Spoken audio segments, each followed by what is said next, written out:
নেতানিয়াহুর ফোনের ক্যামেরায় টেপ, ভাইরাল ছবি নিয়ে জল্পনা। এক প্রতিবেদনে বলা হয়, ফোনে লাগানো লাল স্টিকারটি কোনো আকস্মিক ঘটনা নয়, এটি একটি বিশেষ নিরাপত্তা স্টিকার।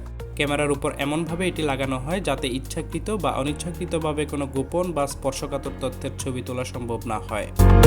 বিশ্বের প্রথম সোনায় মোড়ানো সড়ক নির্মাণ করা হচ্ছে সংযুক্ত আরব আমিরাতে। দুবাইয়ের গোল্ড ডিস্ট্রিক্টে গোল্ড স্ট্রিট নামের এই সড়ক নির্মিত হবে। ইরানের বিপ্লবী গার্ডকে সন্ত্রাসী সংগঠন হিসেবে তালিকাভুক্ত করেছে ইউরোপীয় ইউনিয়ন।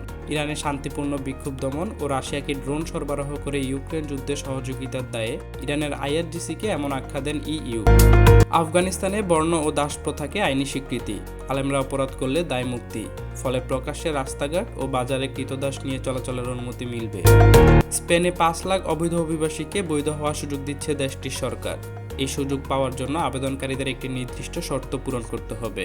সরকারি নির্দেশনা অনুযায়ী যেসব অভিবাসী গত বছরের 31 ডিসেম্বরের আগে কমপক্ষে 5 মাস ধরে স্পেনে বসবাস করেছেন এবং প্রয়োজনীয় প্রমাণের মাধ্যমে তা নিশ্চিত করতে পারবেন, তারাই কেবল আবেদনের যোগ্য বলে বিবেচিত হবেন।